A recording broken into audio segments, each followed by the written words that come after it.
pali mphekesera zimene zamveka zonena kuti anapita ku event kuja nakhala limodzi pampando umodzi. Ndi zovuta abe kuti munthu akhala naye apa kunozira bwana ati koma kapena president inetu kuno chomwe ndabwera ndofuna mafuta. Ndi zovuta ku event and president afuna aonere event iyo ndiyofunikira mu kacha yawo. Ndiye kuti kumwe kunali kungomba manja. Then after that what happened next? Akusiyana ndi muja. Welcome takulandirani pa Malawian Cameras. Tione amene wawa a Washington mwenye kachikananso kubwera after atayika ndemanga pa speech ya president and apanso ndithu abweranso pano after kuona zonse penapa ndemanga yawo yayambira pa nthawi imene adasanzika pa nthawi imene adapereka speech chakuti akupita ku UAE, United Arab Emirates, specifically ku Abu Dhabi. Kumene kujako ndithu apereka ndithu nawonso maganizo awo zokhuzana ndi mayendedwe awo amene aja komanso pakana ukafika ku Malawi kuno ndiyebe zambiri zoti zili mkati muno. Zambiri zili wakamba yekha munthuyu ndiyebe lifunika tingomumvera timuonere kena kuona kuti zikukhala banje kumene kuko. Guys, thank you so much. Malawian Cameras. Chinthu chikulu chimene chinachitika ndikuti couple weeks ndichonena kuti tinaona mtsogoleri wathu anabwera kuzapereka speech and it was an anticipated speech because everyone wanted to hear from the leader kuti what is going on. Mafuta awazikuyenda bwanji, nkhani ya forex ikuyenda bwanji. Ndiye aliyense atangomva kunena kuti ayi mtsogoleri akubwera afuna tiyankhule tsiku lakuti aliyense anali very anticipated, including myself. I tuned in nthawi imene amayenera kuyankhula and I remember staying kusiya ntchito yanga ndikukhala for 19 minutes because anabwera 19 minutes past. Ndikudikirira for 19 minutes then the president came in and spoke to us.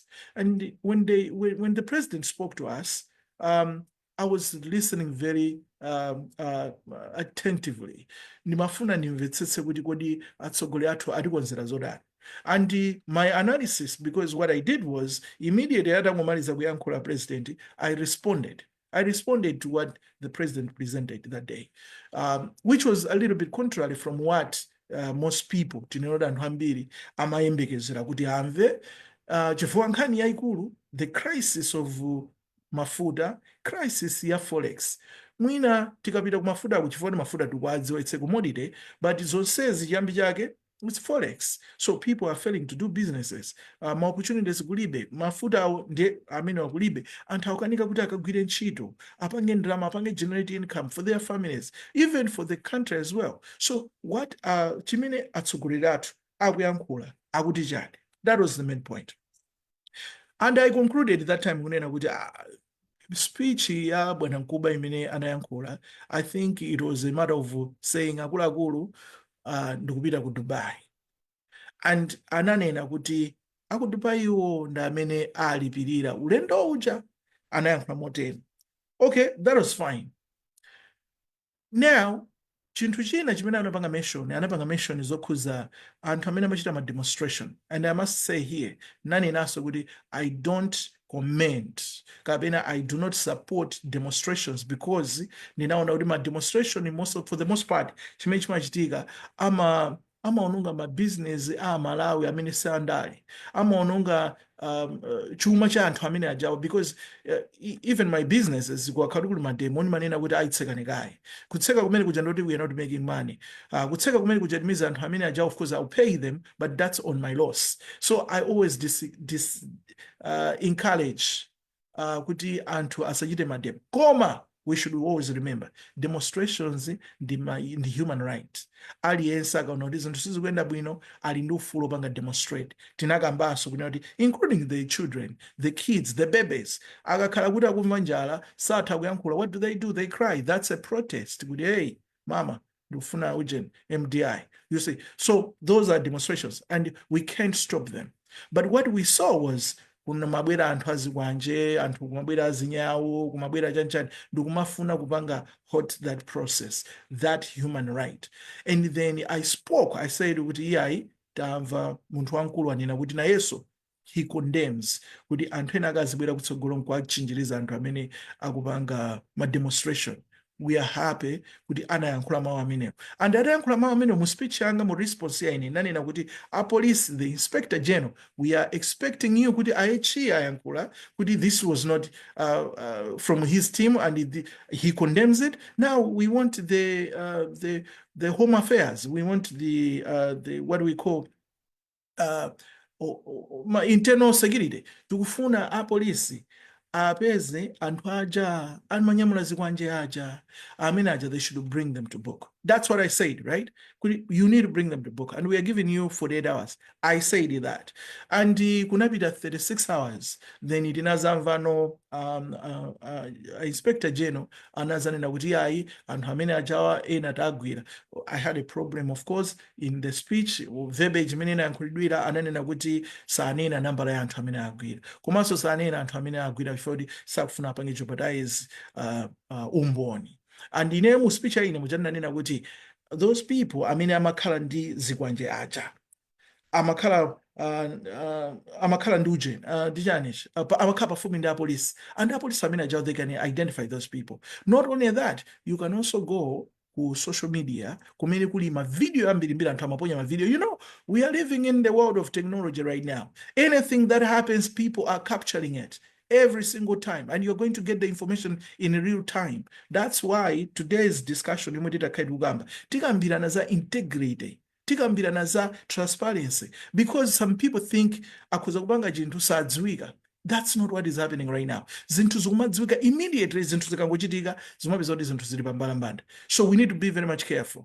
Ndiye tinane kuti they can use that.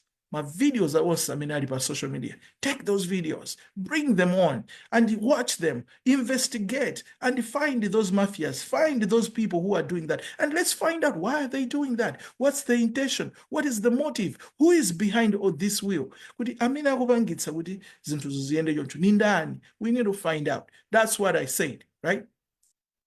Okay, fast forward. And then other court Monday. I think it was this Monday, but I'm not sure. I haven't followed up with that because I was not satisfied. And it's my right. I'm going to say I was not satisfied with how that was handled after the HE announced Tekabena made a statement. He condemns that behavior. And then the police was supposed to take charge to make sure they do the right thing and bring these people to book. We should know. And this is public information. Tagwira anthu awa amene anakaenda uko anthu andi akuti. You guys, you can go on CNN today. Just a week ago, there was a guy, I'm not mentioning the name, but this guy anaombera CEO wa medical insurance yaikulu kwambiri kwa America kuno, ya United Health. And this guy anapanga plani yake yokusebwinobwino ndikubwera mu New York ndikukampeza munthu uja, and you can literally see from the cameras kuti anamuonesa munthu uja kumuombera ngati maonera news, anamuombera munthu uja ndikumupha, and ananya kwamene paja ndikukwera njinga yake ndikuthamanga ndikumapita. But let me tell you this. We are watching that. We've been watching that every single day, step by step, what has been happening, including what police were doing. Mpaka na dzulo limene munthu wina wa ku McDonald's anaimba phone kuti ndamuona munthu wina kwavala maski zakhala mwakuti mpaka na kukampeza kuti munthu uja ndamene mpaka na amumanga pano patukamba pano. We are still watching. They are still updating us every single step kuti munthu uja tamanga pano pali ku Pennsylvania, and ku Pennsylvania because kuno kuli ma state, and ma state amakhani so anapha munthu ku New York, mlandu wokupha sangakamugamulire ku Pennsylvania. Ku Pennsylvania kuja angomugwira, atamugwira mpeza ali nifuti umene usuna registered, umene kutchulidwa kuti ghost agent firearm, sukudziwika unapangidwa ndi 3D printing, and iwo apezeka ndi firearm chifukwa chake zakhala bwanji. Kuno anthu amakhali firearm, but as long as it's concealed, it's registered, right? 2, ampeza ndi ma ID fake, ampeza ndi milandu tamtauta imene kumekuja ku Pennsylvania ne amanga ndi milandu imeneyo. Now on top of that, a New York nawonso amuyitanitsa munthu uja ambweretsana kuti ayiweyo timakufuna unaputa mlandu wakuti ndikuti nawonso ampezeranso milandu ingapo ndithu, including murder charge. I think murder charge yambidwa kale pesu koma kudikira kuti athane ndi ku Pennsylvania, then abwere kuti abwere ku New York amcharge milandu ngati imene. That is what is happening. And that's the same thing that we do expect from our police, Malawi police services. Kuti, if we've got something that has happened, why can't you bring that out? Mukuti, "Yeah, no, I was not satisfied with that report. And I must be frank, I must be honest with you. There is a better way of doing things. We need to bring this trust back to Malawians. Malawians should trust our organizations, should trust my institution aboma kuti ukuku tikozoma kudalira. You have seen this guy Kamangira, Alexius Kamangira, coming here on Facebook. Akumayankhula zinthu zingati zambirimbiri zimene zikuchitika judicial. Do you know how our government is being hurt by that? It's because trust ya anthu kupita kwa organization ngati mekuja ikuvuta, because the woman kuti ulondipita ku court ndekuti ziyenda bwanji. Akhotiwo they are corrupted. The executive is corrupted. Kwa ma-legislator ako, it's corrupted. Then where do I go? Now the noble citizens are Malawi. Ndamene mavutikano at the end of the day. That's why we, the people, because you are not even giving us a chance. You are not even telling us, guys, come, let's have a discussion on the table. What is the problem? Now we use our platforms to speak out for those people who cannot even speak. So there is a problem there.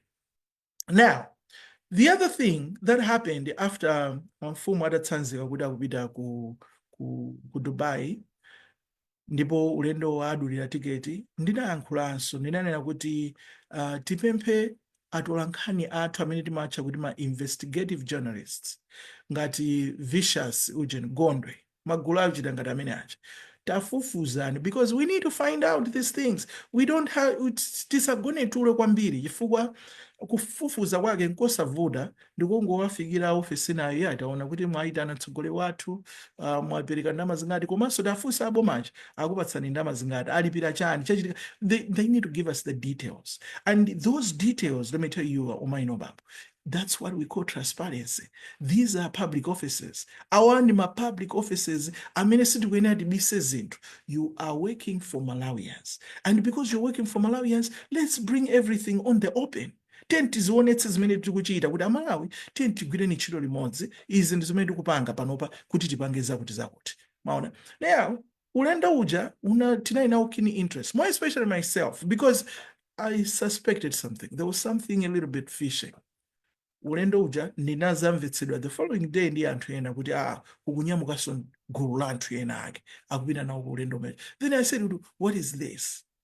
Why is that so? Bwanji sana atiuze kuti tinyamukanso ndi anthu akuti nambala kuyika pamene paja. Kodi boma la kumene kuja laperekanso ndalama anthu amenewa?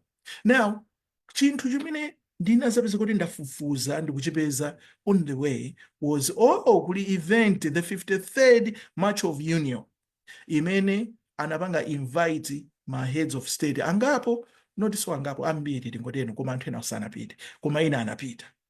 And on top of my heads of state amene anapita aja, one of them was the president from Senegal, the young leader wachinyamata uja. And amene uja amene amakafika anachingamiridwa ndi ndani? Ndi a president. Now there is the office imene imalandira anthu mene anakonzera kwanza tukuja mkuchita bwino. Akamabwera atsogoleri choncho amalandira munthu wina ngati mene anatilandira atsogoleri wathu. So amalandira anthu amene aja kupita mekocha. Komano the goal imene pakana lerolo it's not cleared, sitinayimvetsetse kuchokera kwa atsogoleri wathu. Ndonena kuti kodi ulendo uja timapita ukatani. And let me tell you this. Anthu ena, they may think kuti ulendo uja sunalofunikira. Ulendo uja unalofunikira. Let's be frank. Kufunikira kwake tisanene ifoti akukapempha. We are in crisis right now. And there are so many solutions that we can apply. There are so many solutions that we can do. But the most available option inaliyonena kuti let's have a discussion ndi anthu amene amapanga mafuta, because chimene tufuna ife ndi mafuta. And ku Saudi Arabia kumapanga 36% of the world oil. I think so. Ngati sina with some numbers. Now, mafuta amene aja kupangidwa not ku Saudi Arabia. No, Saudi Arabia so amapanga mafuta, by the way. Koma ku Dubai amapanga mafuta ndi zitsime zawo za mafuta. So kupita kwa kumene kuja kuti tiitana tipite kuphwando. Let's utilize this chance. tipite tikakapita tikapezereko mwayi mwina oyankhulana ndi amfumu tikayankhulaneko ndi awa tikayankhulaneko ndi awa kuti mwina mafuta okhawa tipeze njira yoti abwerere kumudzi kuno anthu akhale ndi mafuta. That's the positive side of it. And that's what I would expect me as a leader. If I want to pursue that, I'm going to explain that. The problem is, atsogoleri timaopa kuti tikanena chilungamo paka backfire. Kupa backfire ija ndi yabwino because it helps us. Anthu aja akanoti kena kono makhapa sankulingati kuti inu anthu 20 million akuti only these two people, they're saying yes. Should I go with the two people? No, let me listen to this. And pamene makha utsogoleri nokuti atsogoleri athu ndi atsogoleri omvera. That's how you're going to see kuti dziko likuyenda bwino chifukwa atsogoleri amakhala omvera. Atsogoleri, they are transparent. Atsogoleri, they are honest. Ndiye kupita kwa kumene kucha, as I've said it, amayenera ndithu atifotokozere mwatsatanetsatane kuti we want to utilize this opportunity. Atiyitana kuli eventi ndi tifuna tipite ku eventiko, tikapita ku eventiko tikapeze mwayi ndithu tiyankhulitsane nawo chifukwa anthu awawo amapanga mafuta. Ndiye mukandiona ndasowa pamudzi pano, this is what is happening. But instead it was like atsogoleri aja atita nina atsogoleri wathu kuti akakambirane nawo za mafuta. Yet za mafutazo up to now we haven't heard anything. Sitinamvepo china chonse. And pali mphekesera zimene zamveka zonena kuti anapita ku event kuja nakhala limodzi pampando modzi. Ndizovuta abe kuti munthu akhala naye apa kunozira bwana atikoma kapena president inetu kuno chomwe ndabwera ndofuna mafuta. Ndizovuta ku event and president afuna aonene event iyo ndiyofunikira mu kacha yawo. Ndiye kuti kumwe kunali kungomba manja. Then after that what happened next? Akusiyana nimuja nimapanga criticize MBC akatenga ka video akutsanzikana just to expose our leader like that. That was very unnecessary. Ati cholinga is to cover the story kuti anakumana ndi president akumene koko mwaona apa akutsanzikana anakumana nawo. Show us the proof, because once you step into that mukangamba tuza chonchija tiyamba nokufunsa mafunso ambiri. Ndiye tikamba kufunsa mafunso ambiri ndi zimene tikusokoneza zinthu ndi zimene wani mukunyozetsa mtsogoleri, sitikuyenera tinyoze mtsogoleri wathu. Mtsogoleri wathu tigwire naye ntchito limodzi. Komano mukubweretsa mabodza ambiri pakuchitika zinthu zambiri. That is very unnecessary. There was no point at all to bring that clip yongoonetsa kuti achoka ku stadium. You can literally see kuti kumbiyoko ndi stadium chicha.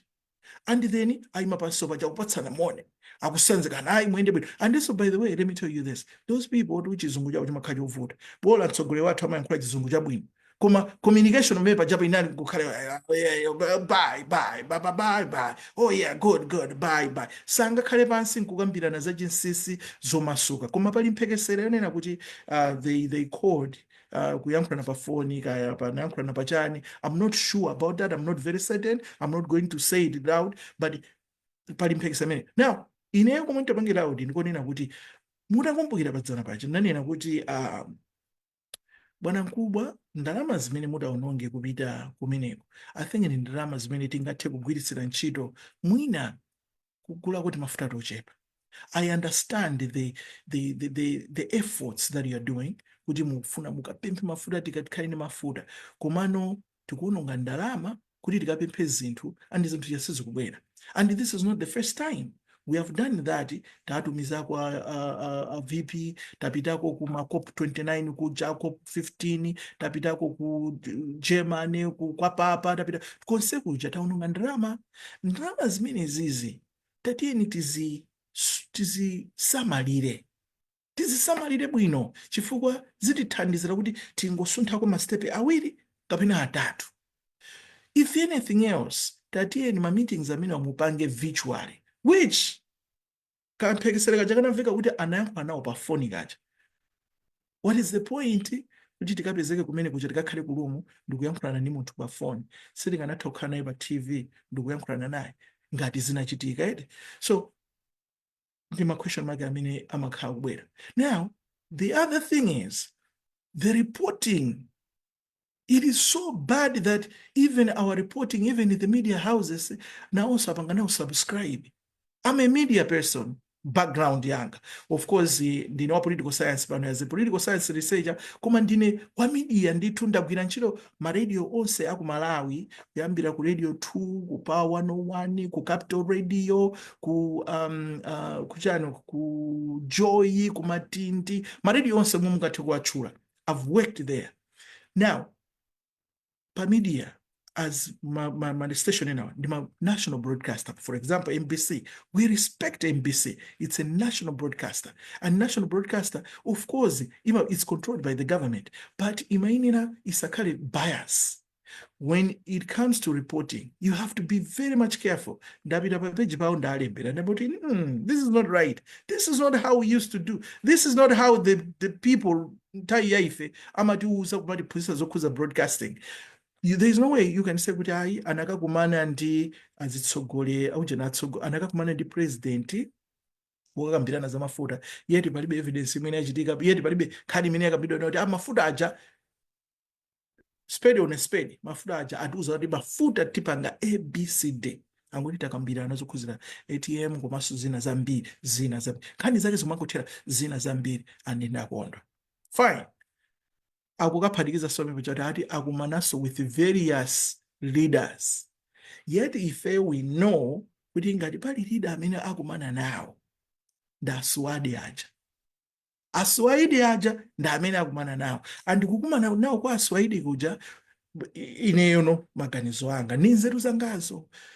Pali project ya Mangochi Road imene anaipanga kale fund, and panopa I think anaonjezera $20 million, something like that.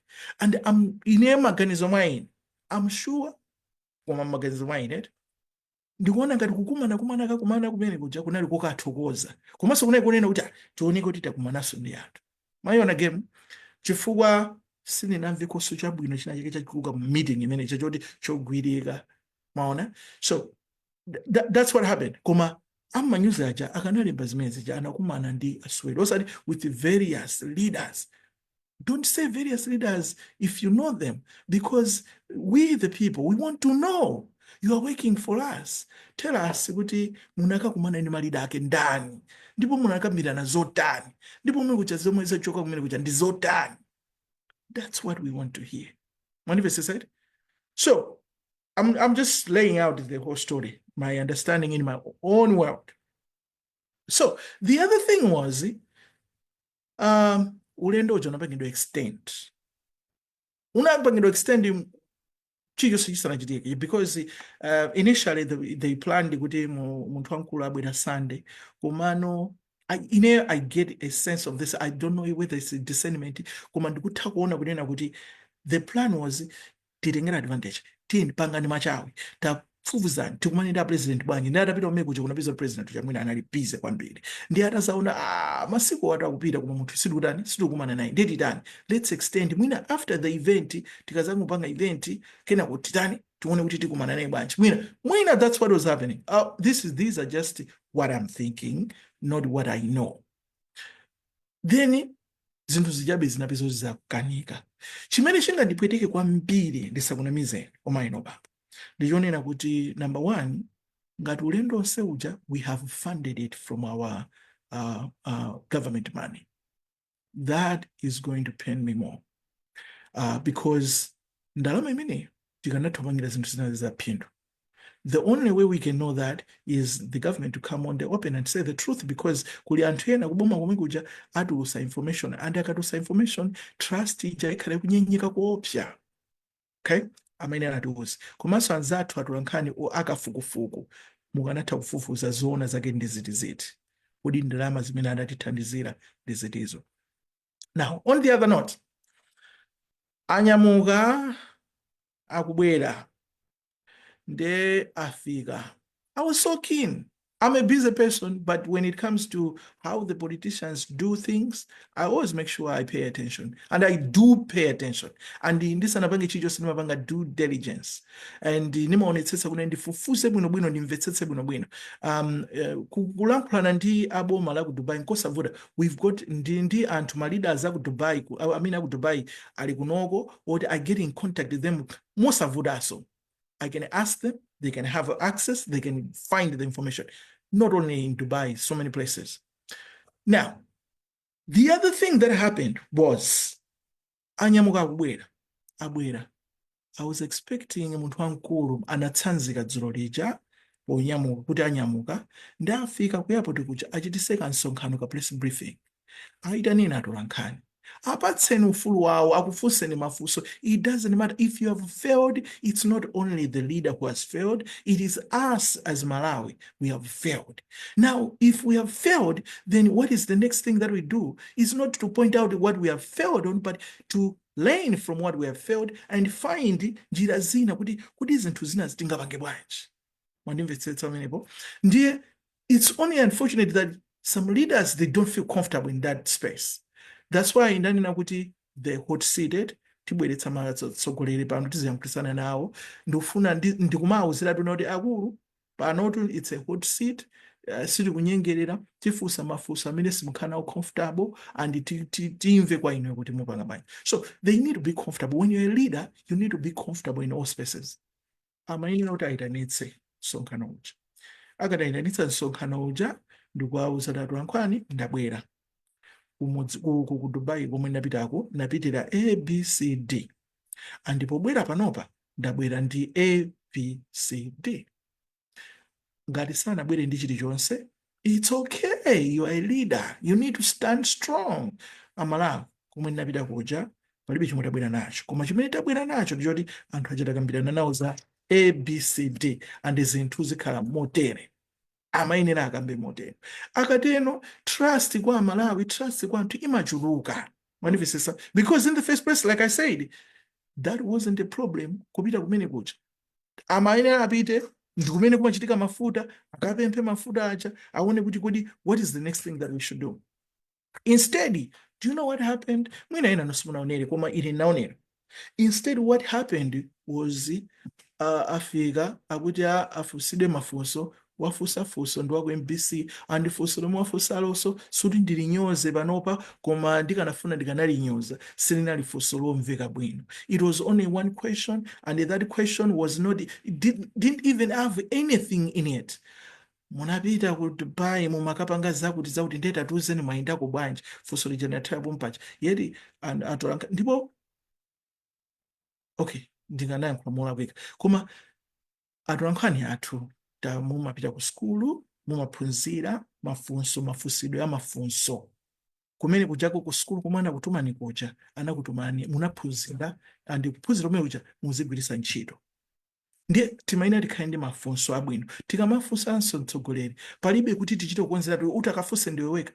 It's very unfortunate it was that one question and that one question was asked in Muchichewa kena wanazafunsa mchizungu kafunso komweko and kungochoka pepe chimene ndatola muyankho njoti abwana akondwa ndikuti anapita kumeneko and ndi zimene akumana nazo.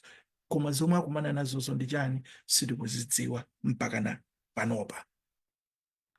Zimene zidatichitikire ku Malawi phindulo Amalawi tipeza phindulo lotani in details ndipo mokamba bwinobwino sitikuzidziwa. Now, am I attacking mtsogoleri wathu? No, but I'm just saying there are opportunities there. We could have done better.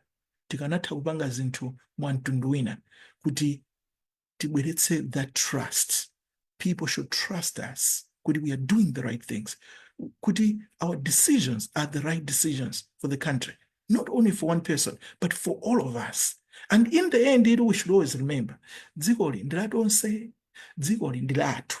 Nchifukwa tikuyenera kuti tilikonde kwambiri, tingolikonda, kungolikonda basi kuti tikalikonda zinthu ziyende bwino. Now, zachitika zimene jet. Now, ndakambakani imene yonseyi. Now I want to start talking about now solutions.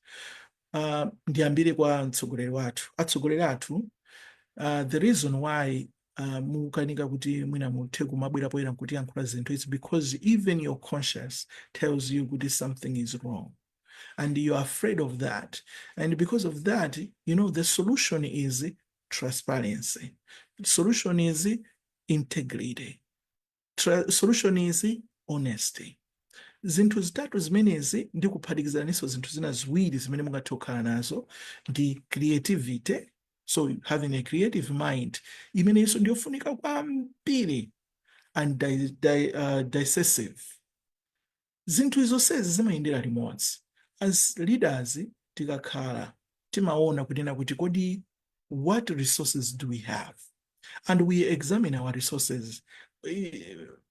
Easy sizanklasi mokha koma this is how we do better when it comes to productivity. Walembedwa ntchito akupatsa anthu amene akupanga ripoti kwa iweyo, you don't micromanage them. That's number one. Number two, what you do is you have to learn them. Uyu ndi ndani? Ma weaknesses ake ndi ati? Weaknesses ake ndi weakness ina ndi ma strength ake ndi ati? Ma strength ake ndi awa. Okay, uyu nanga uyu. But you need to know your team. Once you know your team, the next thing that you do is umayamba no kupangana ka SWOT analysis kacha. Kamene kamasintha ma weaknesses kubwera kukhala ma strengths.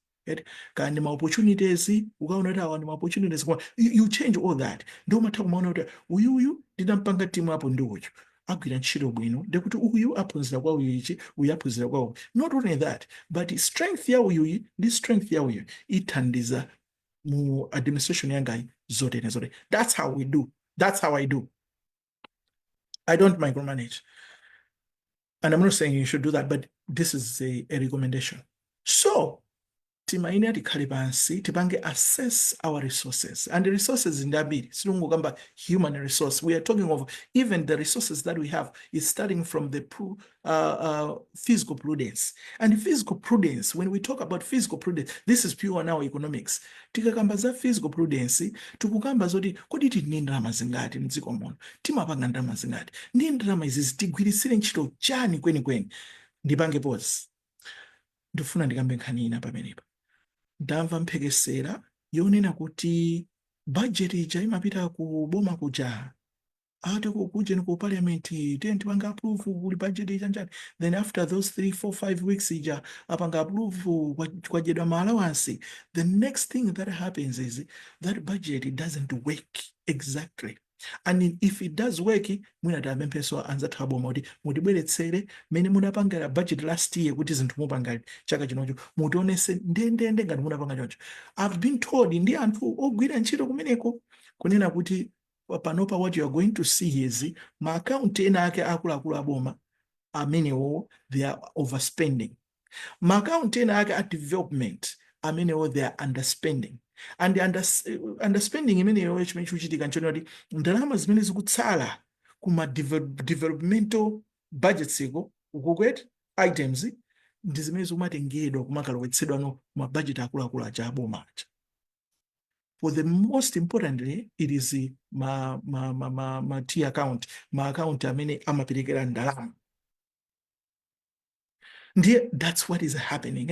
Akutema kuti zimene zikuchitika zimenezo. Ndiye ngati izizi sizikuchitika choncho, tatibweretsere budget ya last year kapena 2 years ago, ndiye mutibweretsere implementation ya last year, ndiye tipange reconcile, because that's what we do. At the end of the day, we have to reconcile. And I'm not sure, I don't know why even our parliament fails imalephera kunena kuti yapanga budget bwinobwino momoti izakhale ndi sabata imodzi ina yake akamakumana malawansi amene akuja akanena kuti let's reconcile. What have we done zimene tinapanga plan last year? And aone kuti kodi ma opportunities ali pati. I don't know what they're doing. I don't know. Those are the policies that we need to change. Those are the things that we need to change, to check and balances, right? So we need to examine our resources. Ndema resources athu ndalama tupanga ndalama zingati tingapange chani, chimene chili priority kwambiri, chomwe chikufunika kwambiri ndi chani. Unfortunately, tini budget imene inapangidwa zaka 100 million zapitazo. And what we do is we just stipulate the numbers. We just change the numbers. Komano chomwe chikufunikira kwa atsogoleri athu solution yet, please ndionena kuti let's revisit our budget.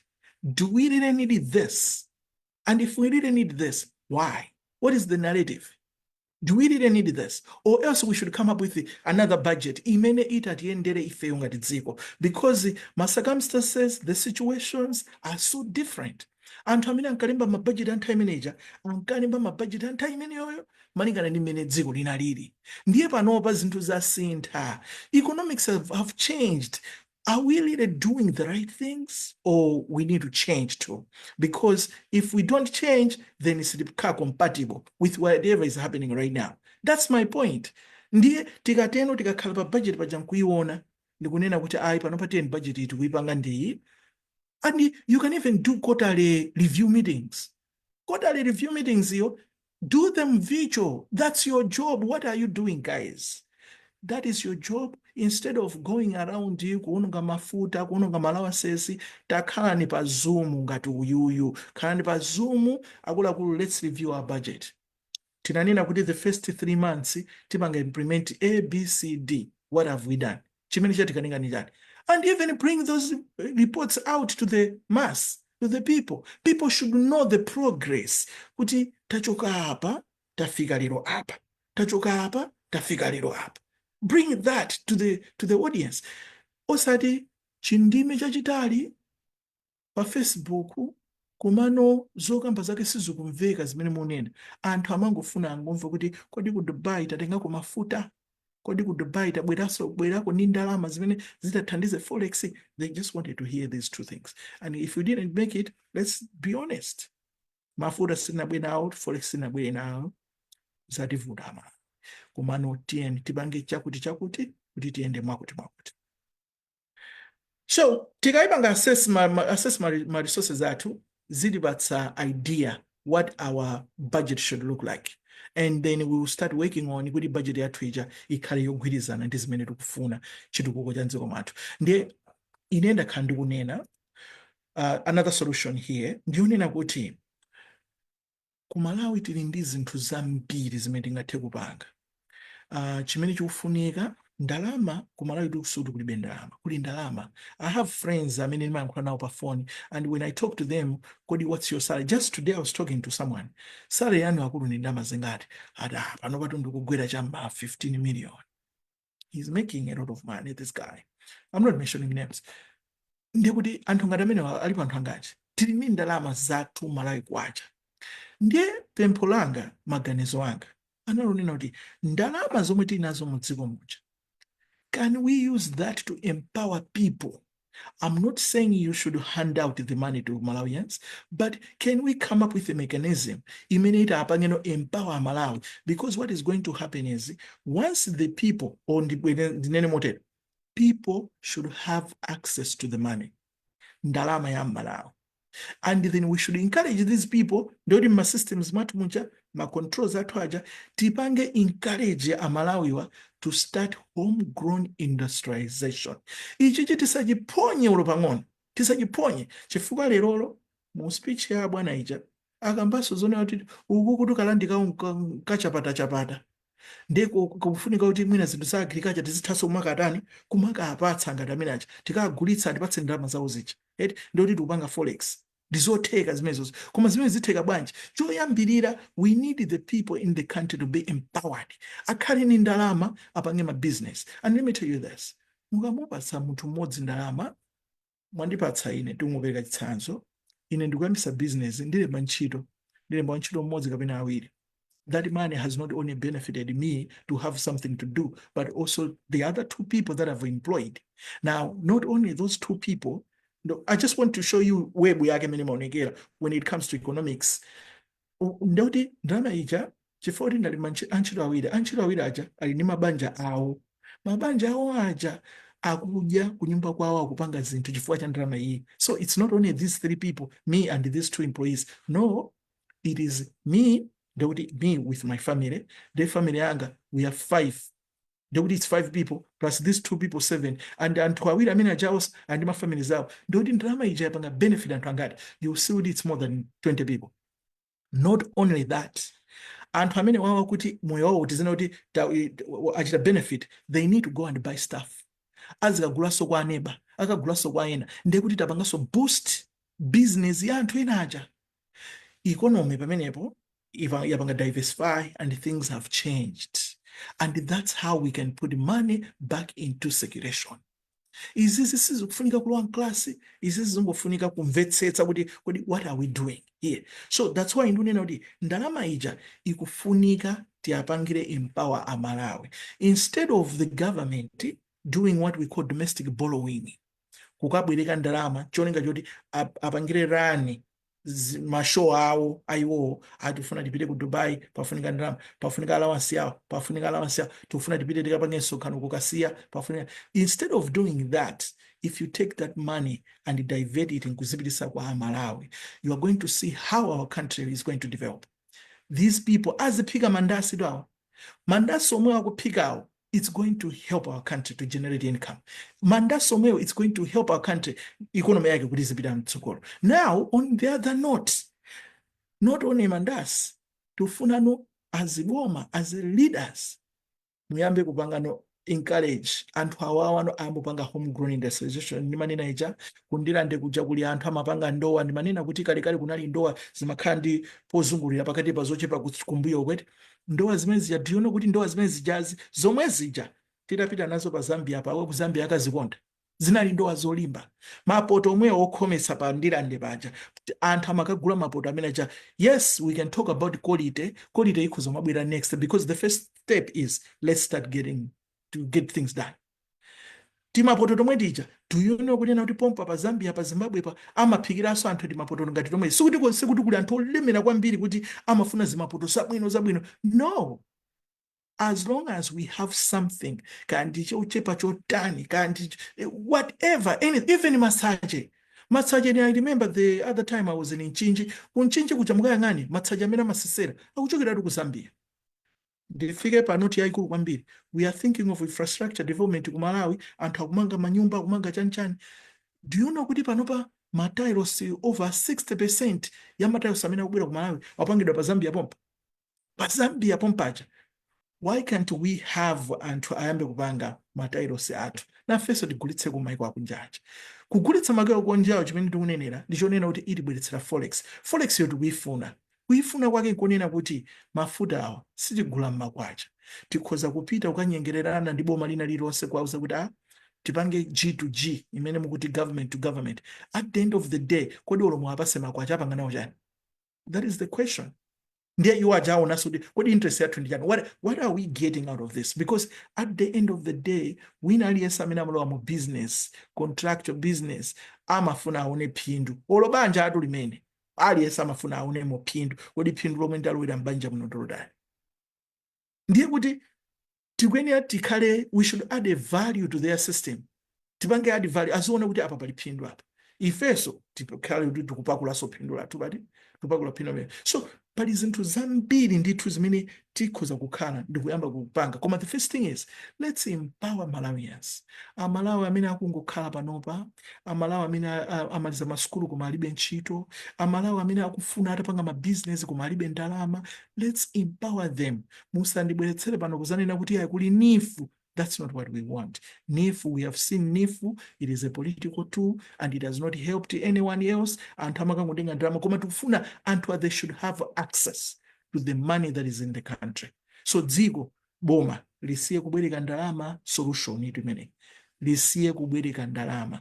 Ndiyeno mundifunsa kunena kuti kodi dziko ndeli kasiya kubwereka ndalama ndi zizikhala bwanji notsopano? Boma liziyenda bwanji? For the sake of those people who don't understand, kuti kodi chifukwa dziko limakabwereka ndalama, limakasesa ndalama m'mabanki monse. Zomwe zimachitika, budget ija amanena kuti atufuna tipange zakuti ndiye amadalira ku MRA, amadalira misonkho.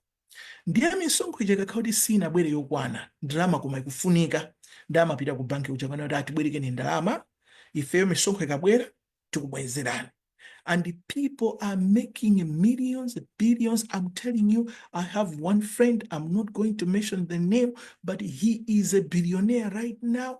Akupanga ndalama ndi boma siri kudziwa, ye chimene amangochita, bola akhale ndi ndalama zochuluka kuti ma investments muja aboma aja azibwera azikongola ndalama zimene zicha kena kwa zivute zafa boma atu zivute zitani limabwenza ndalama. Zivute maka limabwenza fika kakana ndi misonkho mucha amagamba mabwenza ndalama kaza bweza zaka 20 kaza zaka 50 iwo akaza zaka 5 anzawo atabwera ajasa mazabizo dapa lingongoli 10 kabweza amabwenza. And people are making money out of that. Only those who have money, they are making money out of that investment. So that's the starting point. Solution number one in the many.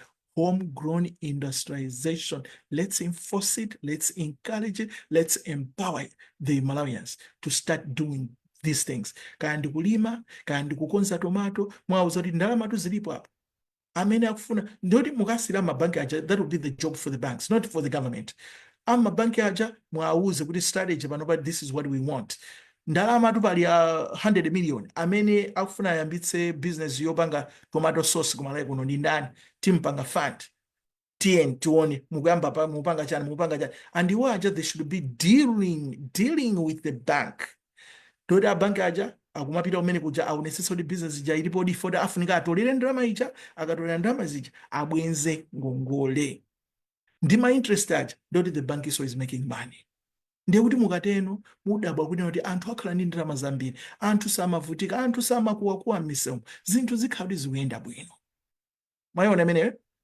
Number 2, tipange promote kwambiri kuti anthu aja ambe kupanga zinthu zochuluka, zoti not just for Malawi. Now we should focus on production, not for consumption. Tikamapanga zinthu nakamba ngati za fetereza kuti timpange wochuluka asangokhala ku Malawi. Our target is tizipitisa kunja. Ndakamba pamenepo sindibwerenzapo koma ndikambe fundo number 3. Number 3, vuto la mapasipoti likubweretsa zinthu zambiri, likuononga zinthu zambiri, because even titatenga ndalama tikapatsa anthu awawa ndikukhala ndi ndalama, koma akapezeka onena kuti alibe mwayo oti apita akagulitse ku Zambia, tagwanayo. Alibe mwayo oti akagulitse kumene mwatipezera njira ku Dubai kuja, tagwanayo. Mapasipoti iwa tinapempha ulendo uja kuti mutsitse, munatsitsa zikomo kwambiri, koma panopa this is a priority. Tatsegulitsani mapasipoti iwa, tatsegulitseni mapasipoti iwa. Mapasipoti ambe kupangidwa mosavuta, apezeka kuti aliyense amene afuna kukhala passport akhale nayo, andi akamapanga mabusiness amene aja atuluke nawo bwinobwino. Ntchito ya boma ikhale nomawa amene munayankhula lero aja kunena kuti no mukatipangitsire ubale kutiko kumene kuja kunja kuti tinde Amalawi amafuna atabwera mungatitsegule free market. Amalawi kubwera 100 amene wandicha kuti mukabwera ku Malawi munena kuti Amalawi tufuna Amalawi 100 amene ali ndi chiri, amene analima foja, atenge foja wawo mnyamukene apite ku dziko lakutakuti. That is what we want. Tikufuna zimenezozo. Ndiye kuti mukamateno mukulithandiza dziko. Panopa taonani ma strategies zonse amene ayamba kupangidwa panopa ndoti tikufinyabe economy yathu, tikuifinya. I'll give you one example. My embassy. No one from embassy has reached out to me. Ndamva ma speculations, ndamva mpekesera. My embassy also akudandaula panopa because sinangaiti mukuti tufunga forex. Yeah, let's control forex. Apa tipange banja. We understand that. Koma let's find better ways of doing things. Tikangoteno dziko lathu lija tilikonza bwino kwa basi and zinthu ziyenda bwino. Solution needed. We are focusing on solution today. Now, ndakamba za homegrown industrialization, many things I empower kwapanga empower Malawi, takamba za ndalama microfinancing, domestic borrowing ichepe imeneyo, tikumalizira pamene papa nkhani imeneyo yonena kuti ma passport anthu akwanitse kuyenda bwinobwino, akakwanitsa kuyenda zabwino. So kuma passport iku kuli nkhani zambiri zoti tikhozanso kufatsa. Mwina imodzi yomwe ndingathe kukamba ndionena kuti ntchito ya boma ikhale yokakambirana ndi boma lizake, government to government manena ija kukanena kuti tufuna Amalawi azikwanisa kubwera kuno osalipira immigration fees, things like that. That is what we want. Muziti tabwera ukwatitsegulira border. Mukamafuna kupanga business pitani basi mupita mubwera. Ukuso mupita mubwera. Zikatero titsegula makomo a economy yathu kuti ichite bwino mu dziko lathu. Ndatsala ndi 2 minutes. Fanini meeting. Ndayankhula kwambiri. Kwa amene mwangojoyina kumene, please, lero tayankhula zinthu zabwino kwambiri because our focus was on solutions, not attacking anyone else. We understand the only way we can fix our country is only when we focus on the solutions rather than the problems. Yes, we need to know the problems, identify them, but then coming up with strategies. How can we resolve? How can we go forward? How can we move forward? So that's what we've been talking today. Then ndiloleni ndibwere no apa ndione wanthu amene mwachita join. Ivoni, thank you so much. Chris Ndalama akuti masamba ati omwewa they can make money in these Arab countries. Very true, very true. All we need to do is let's empower Malawians. Let's empower them. Emerson said I'm following Modala. Monica Wagondwe zikomo kwambiri kuti lero munapeza mpata kuti join aso. Chisomo Chigaga, thank you so much. Harold Nkoma, that is true bro. Zikomo kwambiri. Nambisa Tuyeton, treasury bills. Iyi nde topic iso yapayo kapayo kanene. Ndagamba za fiscal prudence, ndimafuna ndikambe za fiscal policy. Sinafuna ndilowe too technical. Komano, I will talk about that. Treasury bills, tizakambaso. Marvelous Liwonde Bewe, thank you so much. Nambisa, you said kuti exactly 100% on inchinji. Akuti we need to change so many things, including malamulo adziko. President asamakhale kulu wa ACB. Wotsogolera nyumba ya malamulo azikhala independent. Judiciary ijaso should be visited as well. Presidential immunity ijaso ikhalepo. Okay. Pali nkhaniso apa zambiri zoti tidati yambe kukamba lero Chris wakamankhani zikuluzikulu zimene tinazipanga raise I think a few days or couple weeks ago zonena kuti pano pa ACB is been run without the director opanda mutu kodi akuyenda bwanji. That was the question. So there's so many things that need to be reviewed as well. Aubrey akuti powerful analysis zikomo kwambiri. Aubrey tikwiza kwapatira muhango. Chris sawasawa pila kuti you can budget kuti ukakagula komba kuti uzizola koma iwe kukagula crate ya KK kuti anthu atitame zomwe zikuchitika ku Malawi. Okay, I get what you're saying. Nyapiri, thank you so much. Shenaz Banganji zikomo kwambiri. Blessings kwa itana. Akuti kulamuliridwa. Okay, I'm sorry. Today I'm not attacking anyone, so I'm not going to read your comment. Comrade Ntowa, Aubrey Tikwiza zikomo kwambiri.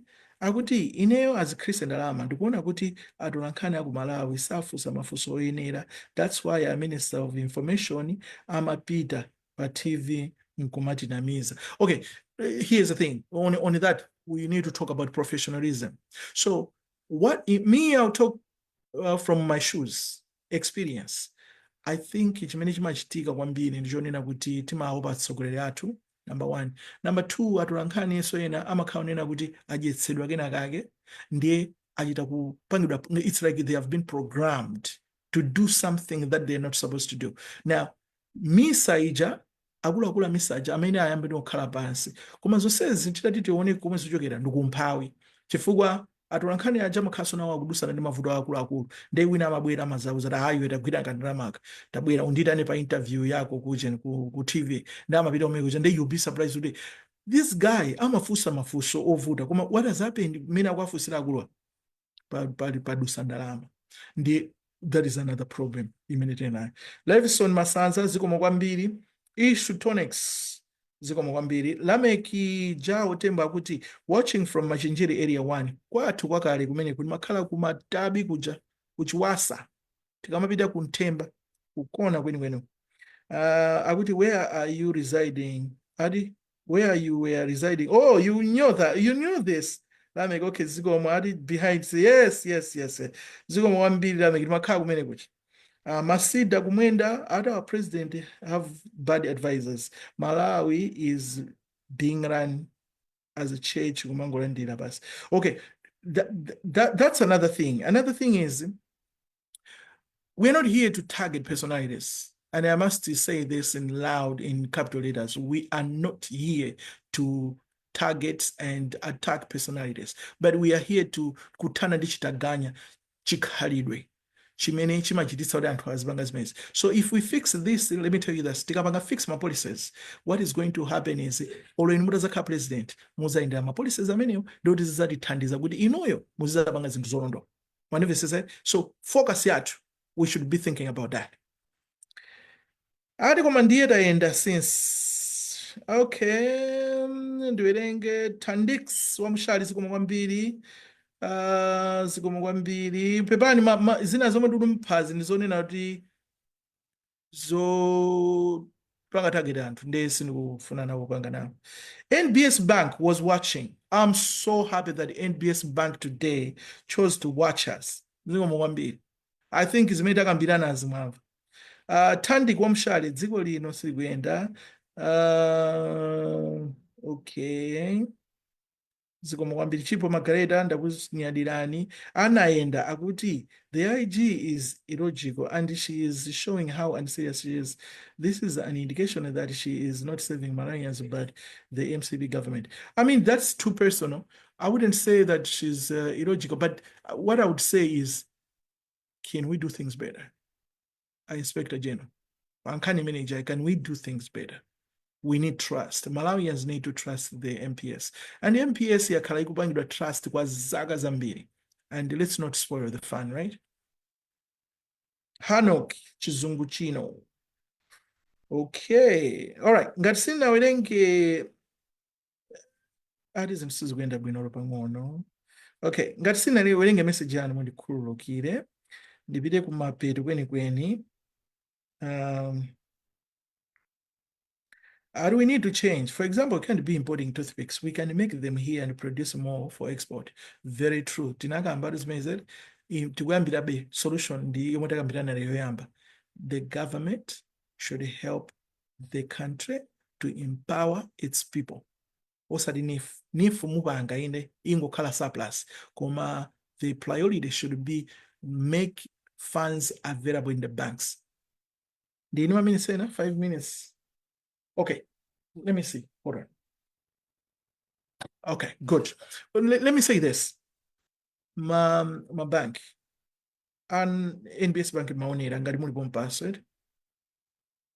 Ade ma bank ya kuti chani kodiwe. Malota dziko lathu. There is a lot. There is a lot. Ndalama even in design siku ina find anything in entire. Okay, thank you. All right, Omaino Bambo Tankrana. If this is your first time to watch me, please follow my page. If you have been here for a very long time, please invite others. Aidaneni anthu aliwonsewo aidaneni tikhale pamodzi pano tizikambirana zinthu zokupsa zochakuka kuti tikonze dziko lathu. Andimvera tikateno dziko lathu liyenda bwino kutsogolo kukubweraku tisakhalenso anthu opempha kwambiri. I mean, kupemphako, that's fine because we don't have anything to do. Sitikuona opportunity koma ndikuona ngati opportunities ali kwambiri. Kupemphako kuzingokhala surplus. Komanso kupemphako tisamaononge ndalama ndi cholinga choti tikapempha. That's what I've been saying. That's what I've been saying. Let me see. Kupemphako tisaneno ti ayi tikapempha ndeti kwere ndege tinyamuka anthu 100 tiononge mabiliyoni kena kukapempha kuja kukapeza daomba khoma. Ayi tisamamenge choncho. We have to take what we call calculated risks. Chifukwa imene ndi risky but it was not calculated. Ndeti makaononga ndalama zimene tikanatha kupangira china chake cha phindu chimene chikanathandiza dziko lathu. Koma more importantly, tete tingolikonda dziko lathu. Ngolikonda basi tingolikonda tingogwa nalo mchikondi. And this is not only for the leaders, it's for each one of us. Aliyese paika ali ndi role.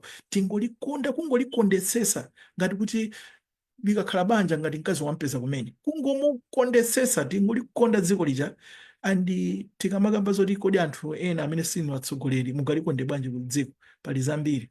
Kuliononga anthu tikuliononga ati makadula mitengo, we don't even replace. Koma munthu wekha uzikhandi conscious kuti ndikudula mtengo ndifuna mtengo ina ukhale apa ndoti kudzala mitengo yako 5 4 10 pamene pacha koma adula mtengo modzi. Osati kungozungulira kuseri kukupita uku ukayimirira apo inde tikudziwa kuti umafuna utaya madzi koma basi apo ukayimirira nde wina ayimirira apo wina ayimirira town yoseja pana inunkha pye ndi sizikhala zinthu zabwino.